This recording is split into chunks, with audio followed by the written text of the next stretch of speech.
एक हजार सुतून नाम का महल दिल्ली के अंदर मौजूद है, जिसके कारण इसमें देख रहे हैं यही मोहम्मद बिन तुगलक बैठ के इस दिल्ली शहर पर नजर रखा करते थे। यही उनका तख्त।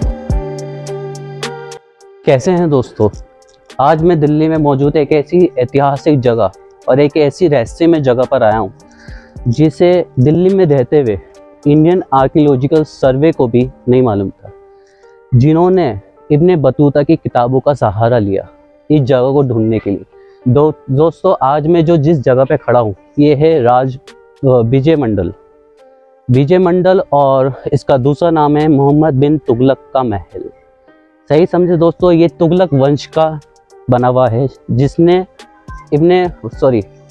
मोहम्मद बिन तुगलक ने इसका निर्माण किया था। लेकिन इसका इतिहास मोहम्मद बिन तुगलक से भी बहुत पुराना है। मोहम्मद बिन तुगलक को तो यहाँ पे ये जगह पसंद आई थी, जिसके कारण उन्होंने इसके अंदर अपना महल बनाया था। लेकिन दोस्तों इसका इतिहास उससे भी पुराना है। मैं आपको इस विजय मंडल का पूरा नज़ारा कराते हुए इसकी हिस्ट्री बताऊंगा। तो हम अपना सफ़र शुरू करते हैं, आइए।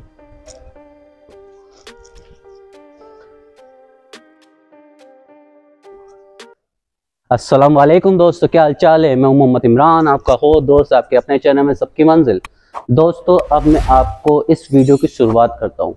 आप ये जो गुम्बद देख रहे हैं, जो महल में एंट्री लेते के साथ ही हमारे सामने आती है, ये एक डबल गुम्बद है जिसका नज़ारा अंदर से सिर्फ एक ही देखने को मिलता है। इसके 8 मेहराब है, यानी कि 8 गेट बने हुए हैं। आप देख सकते हैं मेरे पीछे 2, 2, 4, 2, 6, 2, 8। लेकिन इसके अंदर आपको ये सिंगल गुम्बद दिखाई दे रही होगी पूरी, लेकिन अगर जिससे रोशनी इसके अंदर आ सके, ठीक है। और इसी के बाद बाकी के महल की शुरुआत होती है। ये जो आप रास्ता देख रहे हैं, इसी रास्ते से हमें आगे बढ़ते हुए जाना है, ठीक है। और ऊपर की साइड मैं आपको पूरा नज़ारा करवाऊंगा इस विजय मंडल का, यानी कि मोहम्मद बिन तुगलक के महल का। आइए। दोस्तों मैंने आपको मेन एंट्रेंस दिखाया उसका, जो मेरे पीछे ये वो गुम्बद, ठीक है। अब मैं आपको पूरे महल का नज़ारा कराता जाता हूँ। आप इसकी दीवारें देख सकते हैं, कितनी ऊंची ऊंची दीवारें हैं। ये 3 लेयर के अंदर दीवारें बनी हुई थी, ठीक है। जो समय के साथ साथ थोड़ी खंडर देखिए दोस्तों, मेरी तरफ ये जीना ये जिस जीने से हमें ऊपर की साइड जाना है और महल के अंदर, यानी कि विजय मंडल महल के अंदर हमें एंट्रेंस लेना है। तो मैं आपको अब रास्ता दिखाता हुआ जाता हूँ, ठीक है। और पूरे विजय मंडल यानी कि मोहम्मद बिन तुगलक के द्वारा बनाया हुआ महल की पूरी डिटेल बताऊंगा दिखाते हुए। चलिए देखिए दोस्तों, ये इसका मेन जीना है, जिस जीने से हमें ऊपर की साइड जाना है, ठीक है। और ये मेन गेट है इसका। ये ऊपर महल की तरफ रास्ता जा रहा है हमारा, ठीक है।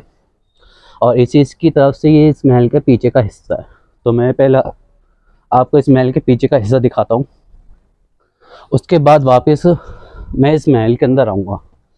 तो आप देख सकते हैं दोस्तों, ये पूरा एक जंगल के अंदर महल है, जिसे बने हुए भी कम से कम 750 साल हो चुके हैं। यानी कि 1325 के अंदर इस महल का निर्माण किया गया था, ठीक है।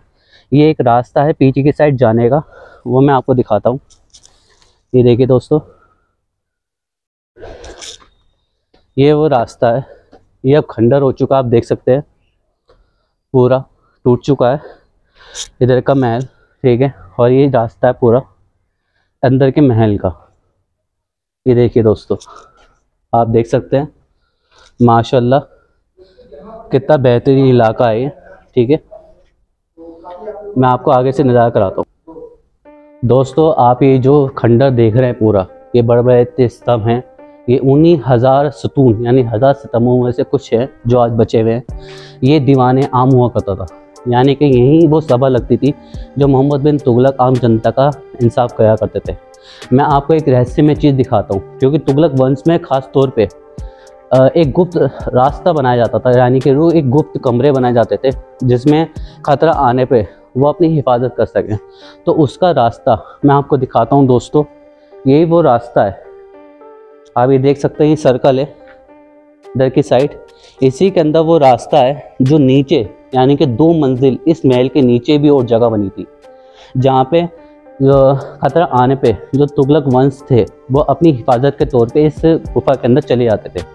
लेकिन आज के टाइम पे इसे बंद कर दिया आर्कियोलॉजिकल डिपार्टमेंट ने, क्योंकि अंदर मालूम नहीं कि अंदर क्या क्या चीज़ें हैं। तो आप ही नज़ारा देख सकते हैं, ये उन्हीं 1000 सुतूनों में से बचा हुआ कुछ अवशेष है मोहम्मद बिन तुगलक द्वारा बनाए महल के। अब हम जिसका जिक्र इब्ने बतूता ने अपनी किताब के अंदर कर रखा है। लेकिन आप सोच होंगे कि इब्ने बतूता है कौन, जिसका सहारा आर्कियोलॉजिकल डिपार्टमेंट को लेना पड़ा। दोस्तों, इब्ने बतूता एक वो शख्सियत है जिसने पूरी दुनिया घूमी है। जहाँ तक उनके बारे में रिपोर्ट मालूमात हुई है हमें, उन्होंने पूरी दुनिया घूमी है और कई किताबें लिखी हैं। जो हिंदुस्तान के बारे में किताब लिखी थी, उसी के अंदर आर्कियोलॉजिकल डिपार्टमेंट को ही पता चला कि एक 1000 सुतून नाम का महल दिल्ली के अंदर मौजूद है, जिसके कारण इस महल के बारे में आर्कियोलॉजिकल डिपार्टमेंट को पता चला। अब मैं आपको इस महल के ऊपर की जगह दिखाता हूँ जहाँ पे मोहम्मद बिन तुगलक बैठ के राज किया करते थे, यानी कि उनकी गद्दी थी। अब मैं आपको जगह पे लेके चलता हूँ, आइए।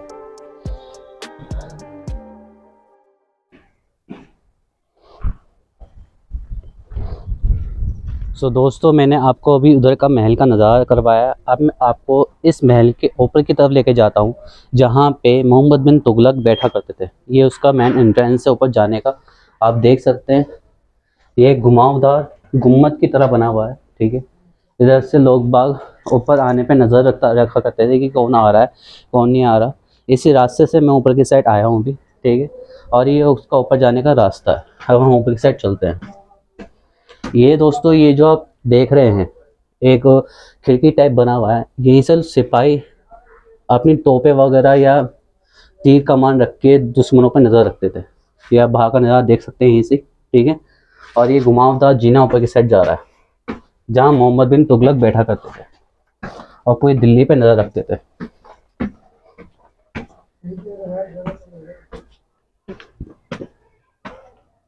और दोस्तों, ये ऊपर का मेन छज्जा आ गया है जहाँ से आप नज़ारा देख सकते हैं नीचे का। यहीं पर भी सिपाही खड़े होकर इस पूरे एरिया पे नज़र रखा करते थे। ये जो आसपास का जंगल है, अब यहाँ पे एक रिहायशी एरिया हो चुका है। आप देख सकते हैं दूर तक घर दिखाई दे रहे हैं, दूर दूर तक, ठीक है। और ये इसका मेन ऊपर जाने का रास्ता है जीने का, जो मेन गुम्बद की तरफ जाता है। आप देख सकते हैं यहीं से गुम्बद का नज़ारा।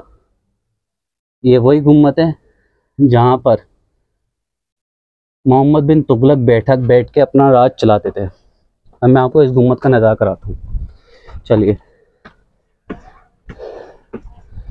ये देखिए, जगह बहुत सुरक्षित है और बहुत मजबूती से ये रास्ता बनाया गया है दोस्तों। आप देख सकते हैं आसानी से, माशाल्लाह। ये देख सकते हैं दोस्तों, ये ऊपर की वो जगह आ गई है जहाँ पे मोहम्मद बिन तुगलक बैठ के अपना राज किया करते थे। मैं आपको दूसरा नज़ारा कराता हूँ उसका। सो दोस्तों, आप ये जो जगह देख रहे हैं, यही मोहम्मद बिन तुगलक बैठ के इस दिल्ली शहर पर नज़र रखा करते थे। यही उनका तख्त हुआ करता था, ठीक है। और ये जहाँ से लड़कियाँ ऊपर जा रही हैं, ये इसकी ऊपर का जाने का रास्ता है, वो भी मैं आपको दिखाऊंगा। लेकिन पहले मैं आपको अंदर से पूरा उनका सिंहासन दिखाता हूँ, जहाँ उनका सिंहासन लगता था, जहाँ वो बैठ के दिल्ली पे नज़र रखा करते थे। आइए। सो दोस्तों, आप ये देख सकते हैं, यही वो मोहम्मद बिन तुगलक का सिंहासन यही लगता था, इसी जगह पर बीचों बीच। और ये इसके 4 रास्ते हुआ करते थे, यानी कि 4 रास्ते जिससे वो आने वाले खतरे पर नज़र रखा करता था अपने सिपाहियों के ज़रिए। जैसे कहा जाता है, मोहम्मद बिन तुगलक का राज 1325 में था, यानी कि 14वीं शताब्दी की जब शुरुआत हुई थी। मोहम्मद बिन तुगलक का राज जब था, उसी टाइम चंगेज़ खान यानी कि मंगोलों का राज, मतलब खौफ पूरी दुनिया में फैल रहा था। उसके दौरान ही कहा जाता है मोहम्मद बिन तुगलक ने भी इस महल की बुनियाद रखी थी। जो जहाँ पर मैं खड़ा हूँ इसी टाइम, यही वो जगह है जहाँ पर मोहम्मद बिन तुगलक बैठा करते थे। यहीं से वो सभा लगती थी पूरी, जो पूरा वो नज़ारा बाहर तक का, वो सब कुछ पूरी दिल्ली पे नज़र रखते थे। आप देख सकते हैं दूर दूर तक पूरी दिल्ली दिखाई दे रही है। जितनी भी दूर तक आप देखना चाहेंगे पूरी दिल्ली दिखाई दे रही है। अब मैं आपको इस सिंहासन के ऊपर की छत का नज़ारा कराता हूँ, और वो नज़ारा बहुत बेहतरीन है जहाँ तक मैंने सुना है, और मुझे देखना भी है। तो हम देखते हैं, पहले आइए। इसका रास्ता बाहर के साइड से ही है। ये जो जीना देख रहे हैं आप, देखिए यही वो जीना है जहाँ से इसकी छत पे जाया जाता है, जहाँ पे अभी बहुत सारे लोग भी हैं। और मैं जाके आपको नज़ारा कराता हूँ, आइए।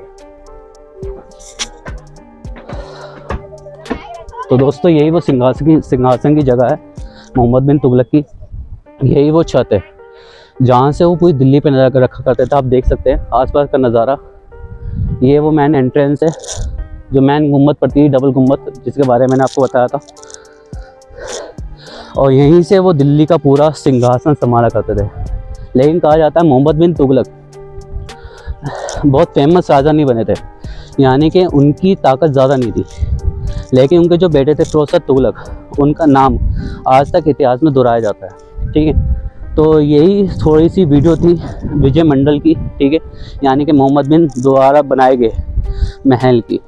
ठीक है, जो 1325 में बनाया गया था। तो मैं इस वीडियो को यहीं एंड करता हूँ। इस खूबसूरत नज़ारा का आप मज़ा ले सकते हैं आराम से। तो अगर आप चैनल में पहली बार आए तो चैनल को लाइक करें, सब्सक्राइब करें, शेयर करें और एक प्यार सा कमेंट विजय मंडल के बारे में और मेरी वीडियो के बारे में ज़रूर दीजिए। मिलते हैं अपने अगले व्लॉग के अंदर। अल्लाह हाफिज़।